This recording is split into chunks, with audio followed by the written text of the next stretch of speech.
Welcome into the WJHL.com Digital Center. I'm Murray Lee. I'm joined here with digital reporter Jeff Keeling. How you doing today, Jeff? Murray, I'm doing great. Enjoying the fall colors. Seems like it's about peak right now.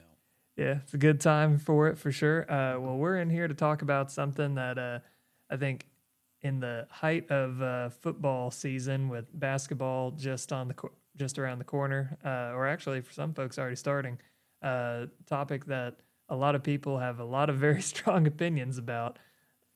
Yes, they do. Yeah. And yes, I'm glad you corrected yourself because basketball season has started. It has. You probably weren't paying attention when Florida and Arizona were down to the wire a few nights ago. I was top paying 15 matchup. I was paying attention when Florida put in a 7'9" guy. Yeah, that guy's big. But we're in here to talk about some of the recent changes in college athletics, chiefly revenue sharing and NIL, and how that's really affected the landscape of college sports. And Jeff, you actually had the opportunity to talk with one of the best people in our area to discuss that.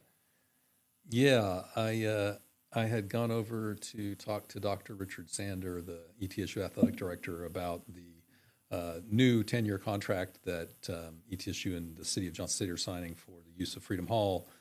And every other time I've talked to Richard Sander, he's just been very frank and open and willing to talk about a lot of different things. So I thought, maybe I'll see if we can, add another dimension to that conversation. And I just talk about Freedom Hall, and boom, he was ready to go. So we talked a little bit about, revenue, about paying players, about how that's all working together in that landscape. It's like it's changing every year. And there was one big change, as you mentioned, that came into play this 25-26 academic year. Yeah, and so I think kind of what was his initial, what was his sort of initial reaction or thought process regarding just the changes and how that's all gone? How does he seem to be feeling about it? He's kind of a roll with the punches sort of fellow. I'm 60 years old, and you look at his bio, and his first high school coaching job came when I was 7. So, look, he's been around for a long time. He doesn't have to be doing this anymore, and he seems really dialed in and attentive to the complexities of it all. And so it's kind of fun to talk to him about it. And he's just basically like, okay, this is something that's one more new thing, and that new thing is in the wake of what's called the House versus NCAA settlement. NCAA schools could opt in to revenue sharing, and most of them did, and ETSU has done that, so they can share up to $20.5 million of athletic revenue with players, paying players. Obviously, that's more in the Power 4 type of realm of things. I did look up, in the average, looks like they were anticipating that the average FCS school, football college championship, which is the space that ETSU plays in mid-majors, was probably looking at maybe around just under $1 million a year of revenue sharing, but that was kind of just a guess by the NCAA. Now, we kind of talked about, and that's a lot of money for a lot of those schools. Absolutely. You think about who ETSU plays with, and some of their opponents. But yeah, from what you talked about, it sounds like Doc Sanders is very, like you said, real rolling with the punches, and we'll play a bit of that interview right now for the viewers, where he really is kind of just saying, like, this is the reality of it, and you're going to have to adapt or drown. That's just kind of the standard right now. So to stick your head in the sand and not think that's the reality of today, you're just going to continue to slide backwards. So we're trying to do what we can. We're trying to be as aggressive as possible. We're always looking for new revenue streams, and that's kind of what we got to do to be the best athletic program that East Tennessee State University can have. He's. I think he hit the nail right on the head. From it's either adapt or and learn how to navigate this, or you're going to be facing a lot of hardship in terms of success. Yeah, and I mean, you've got to have revenue streams as a university, So this is the first year that there's revenue sharing money that's going to coaches to then disperse to their teams. But it's not the first year that players are getting paid. That's been going on now for a few years, and it was the NIL, which is still around, and so you basically have private money, whether it's players pitching, shoes or whatever, or specific NIL collectives saying, hey, recruit, basically almost make an arrangement with a player to come to your school, and then the coaches they're supposed to be hands off on that. But so last year in basketball, Kwamari Peterson, Jaden Seymour, those guys were getting paid, but it was not from ETSU. It was coming from NIL and the NIL collective.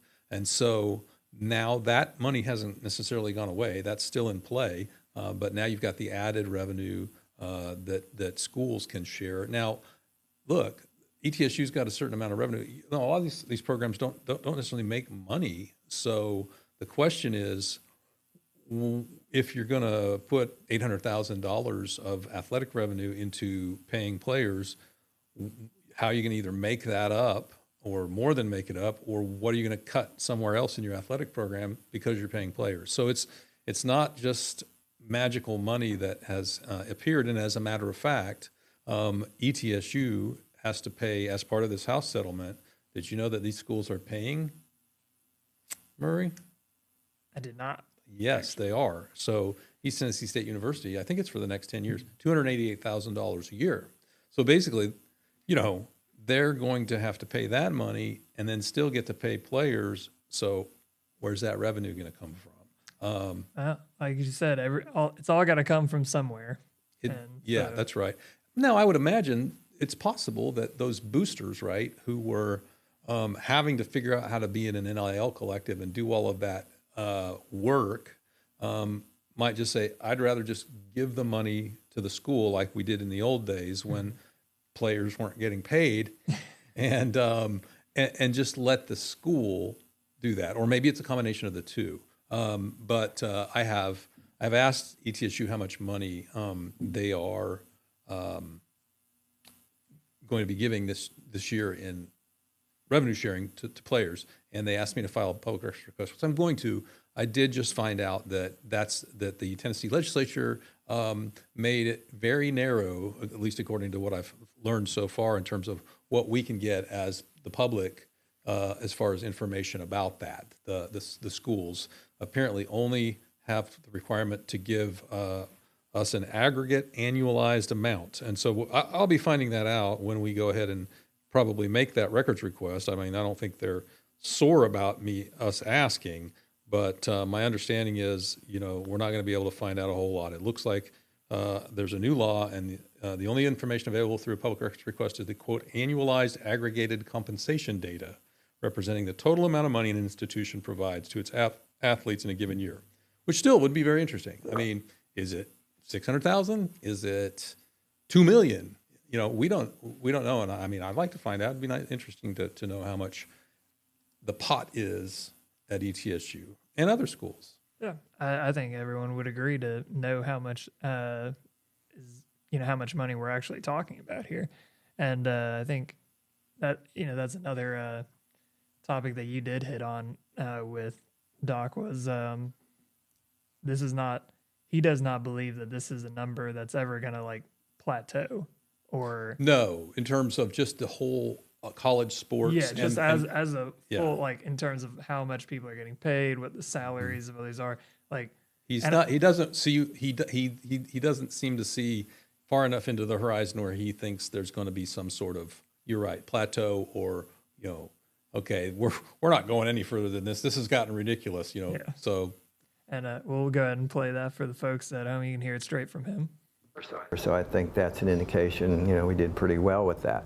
But as time goes on, I think people say, well, this will all settle down and, it'll kind of reduce. I don't believe that at all. I think you're just going to continue to see it, just like coaching salaries, just like coaching buyouts, all those sort of things. I mean, when you hear some of the numbers that, schools the Power 4 guys are spending on, basketball teams or football teams, you're just kind of scratching your head and go, well, of course they're good. I mean, they have billionaires funding their programs, schools. You can pick them, everybody now saying, well, Indiana's really good in football. Well, there's a strong correlation from people telling me is that Mark Cuban now has decided to be involved in Indiana football. So pretty interesting parallel or correlation between, Cuban's involvement with Indiana and their football team. But I think they're not the only one out there. I mean, I think he's absolutely right. I like Sander. I mean, I think Pandora's box was opened a few years ago with NIL, and it has since led to a lot of changes in the entire landscape. And now it's, people can joke about it, and people can say like, oh, well, people were always getting paid. Maybe, but now there's not anything under the table. It's you for all intents and purposes, you are paying your players. Yeah, and there are so many different philosophical conversations you can have about it all. I happen to see it, and sure, some players were probably getting paid. I mean, we can talk about coaches that were infamous for some of the things they did. Now it doesn't matter because everybody can get paid. And I mean, a good example, I think, here's an institution where we can talk about money. I mean, LSU is paying Brian Kelly, $50 million to leave, something right? Like that, yeah. And LSU is also the school where Will Wade, who actually I think started in Chattanooga, which is where Richard Sander is from. Will Wade got in huge trouble at LSU. And he was a pariah, it seemed, right? Then he gets on at McNeese State. They're winning all these games, and now NC State, I think he's the coach for. It's basketball, Murray. Sorry, Yeah. Hey, I follow it some. So anyway, but and I've heard people grouse about, oh, it's not the same anymore, and these players, how can these players are just greedy, and what is a kid going to do with $1 million or $2 million? They're not mature enough. Listen, okay? There's been this much money in the sport for all this amount of time, and lots of people are benefiting from it, making scads of money. Who are they making the money off? Who have they been making the money off? They've been making the money off 19, 20, 21-year-olds who, if they were getting paid, it wasn't legal. So who are we to say that we should continue to be able to, in my opinion, exploit these athletes so that a bunch of people that already have money can have more money? Well, and I think the argument that a lot of people have made about that, or against it for a long time, have said, well, you were getting an education and you were getting a scholarship, but even that's kind of been something that, and I think Doc touched on this as well, but like the changes in what do scholarships, are you still awarding them to players? Are you using those in lieu of maybe we're not going to pay this player, but we could give him a scholarship, or vice versa, or maybe there's I think that's been a question on a lot of people's minds is, okay, so now where do we go from there on that? Because previously before NIL, before revenue sharing, before all that, it was you got a scholarship and maybe you were good enough for a full ride. That's a whole different arena now. That's right. And, I will say it has the capability of becoming a situation where the amazing world-class players and the really good players make money, and a bunch of players who they couldn't have the team and the game without them don't make any money. And I would hope that at some point down the road, there's some level of fairness instituted. I mean, I think Sander maybe feels that way a little bit too, and that that some of the new rules, it is allowing for more scholarships in certain sports. So maybe some of this money trickles down, and some folks that hey, I really want to go to school because I want to have a degree in this. I know I'm not going to play pro sports, might be able to get even better scholarships or get some help for the work that they also do as college athletes, because it's an extremely intense, 4 years, 5 years. I don't know. Seems like it's about 7 years sometimes now. I mean, yeah. I'm a Gonzaga fan, and some judge allowed some dude that had gone to Grand Canyon last year to play at Gonzaga, so that was an open question. So I don't know where we're going with the with how long people can play college sports either, but just so many interesting things. And so that's one of the things that he was talking about too. Was it sounds like Sander is giving the coaches a lot of autonomy in how they want to deploy these resources. And I think there's a clip on that. Yeah. With the House settlement, you can give more scholarships than you have in the past. There are some teams that want, more players, more scholarship players, and other teams that don't want as many scholarship players but want to take that money that could be used for scholarships and invested in rev share for, the people that win games. So, I think those are all things that every coach is having to deal with. I have my own personal opinion as to what needs to happen, but we allow every coach to here's your number, here's what you want to do, and try to help them see what would be best for them. But ultimately, it's going to come down to them making that decision. As if college coaches didn't have enough pressure on them before this additional wrinkle got thrown in. Yeah, and I think, and he did mention, we won't play the whole thing, but he did mention that some of the coaches of various teams at ETSU have different sort of ideas of how they want to go about it. And he is, like you said, allowing them that autonomy. So, the softball team might want to take what they have available and work with it one way. And then, especially teams that bring in international students like tennis might have a completely different strategy. And a lot of those are programs that ETSU's done fantastic in the past, bringing in international players. Mm-hmm. Yeah, I mean, they've won 6 out of the last 9 in men's anyway conference cups in the Southern Conference. That's stout. That's basically the program that has the best overall athletic performance in a year. 6 out of the last 9. I did notice. I went through the history of that, and there was about a 30-year period where Appalachian State won 28 of them or something. But then they've gone on to the big boys. But and you think about those strategies that those coaches have to consider. It's not just the most talented players in a team sport that are going to make a team win. Mm-hmm. So I think coaches are thinking about all those things, and what is it that really creates not just the talent base to be a championship team, but the chemistry also to be a championship team. I mean, I think about Drake in college basketball last year. They got their new coaching, brings a bunch of Division II players from a team that he won a championship with in Division II. So they're not guys that got recruited to play high-level basketball. And I think 3 of them were starting for Drake, and I think Drake won a first-round game. And, so there's a lot more to it than just how much talent you have. It definitely is a fine line because, you're going to, you look at basketball, you need a bench. You got to be able to pull guys from. You got to fill out a full roster all across all of your sports, and there's no way every single one of those athletes is being, compensated the same or at all. And so you do have to I think that is a lot of pressure, like you said, on a coach to make those decisions as to who's going to get what and how it's going to be divvied up. Yeah. Because you're gonna have feelings involved. That's right. Not just your bench. It's not just who's going to play for an average 5 or 6 minutes, and that's still important. It's even some of the starters that may be making a lot less than some of the other ones. Mm-hmm. It's the mentality. It's the cohesion of the team, and you got to pay your best players enough money to get them there. But it's insane what that balancing act is like, and he talks a little bit about how it's just one unprecedented year after another in this next clip. Right.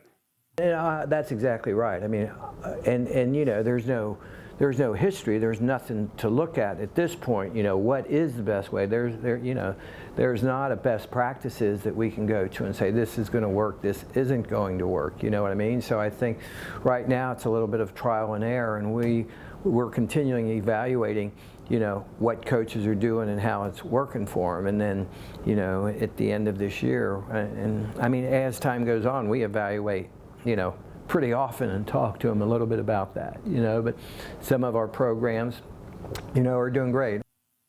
Yeah, and I think that is a scary sort of thing to think about. There is no precedent. You can't look back on, oh, okay, well, how did this team have a lot of success at this level? And what were they shelling out to certain players, or how were they making it work in terms of how to divide things up? And I think it's definitely a new frontier of college sports, as one way that I would put it. Yeah.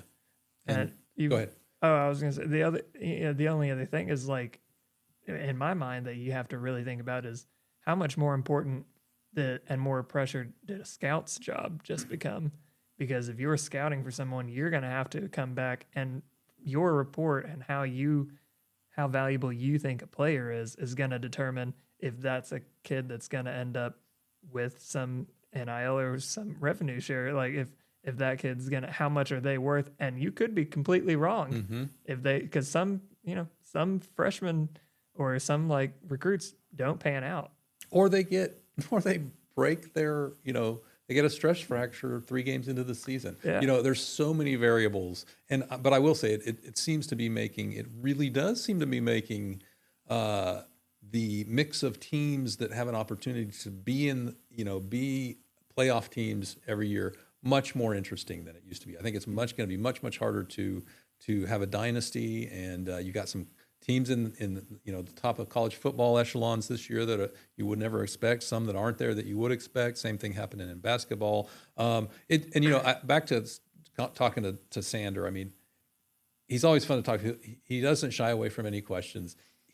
I think he's probably at least 78 years old or thereabouts, and he looks good. He seems interested and happy. I interview people that are 30 years younger than that in various jobs or various positions, and they just seem burnt out and unhappy. And it's like, you guys need some of what he's into, because he's just enjoying things. And as another grandparent, I'm one. Shout out to my before we move on to his last comment about his life and still enjoying this. My grandson is those kids are music kids, and he's in the high school band in Sides Hill. He sends me an Instagram thing of him and some of his buddies this summer in some dude's living room. They're 15 years old, and they're playing a John Coltrane song, and they've got a jazz collective. But he traveled with Science Hill, and he was really he's seen how fun it is to watch a tight game and watch your team win like Science Hill did in the last second. And part of it's just about, and we forget this, I think, whether it's sports or politics or occupationally, or people who want to be a part of something where we can have cohesion as human beings, and we can feel valued, and we can make other people feel valued because we are all valuable. And I think maybe that's part of what's keeping Doc Sander, as they call him, going, because he does seem to at least he talks the talk, and I would hope and think he walks the walk, that he also just cares about young people. And that's kind of summed up a little bit when I was asking him, gosh, you still seem to be enjoying yourself, and you're not getting any younger necessarily. And here's what he had to say. It's who I am. It's what I love to do. I think, working with student athletes certainly is a great way to spend your life. And if you can just help, one person have a better life, then, I think your place on earth is worth the time that you spend here. But hopefully we can, we have about 400 student athletes right now. So I think if we can help them be better ready to advance in their careers and their lives, then you got to feel good about that. And I mean, as a coach, I love working with coaches, and like I say, I'm very blessed because the leadership here, Dr. Nolan and the rest of the leadership here is very supportive. Yeah, I mean, it definitely, especially it seems like there was, I wouldn't say a mass exodus, but there was definitely a phasing out of the coaches who maybe kind of saw where things were going, And, like Saban, you could argue is one. I don't know if I would say that was his sole reason, but a lot of coaches that, since all of the changes, money wise have happened in college sports have been like, yeah, I think it's not for me anymore. I don't want to go through all this. But yeah, to see someone like Doc who, yeah, like you said, he's been doing this for a while, took a little break for a while, and now is back at it, and he's loving every second of it. You can see he's still got that passion there.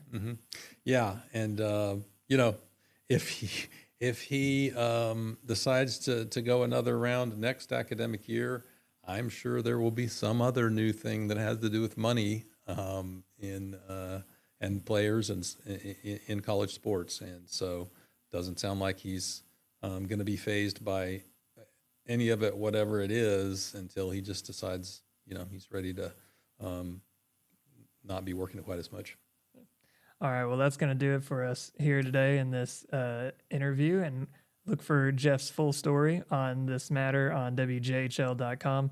And we will be back soon with some more stories, and we will have covered quite a bit more. I'm sure this will not be the last time we talk or discuss or report on money in college sports, and especially not at ETSU. So thank you all for joining us, and have a good rest of your evening.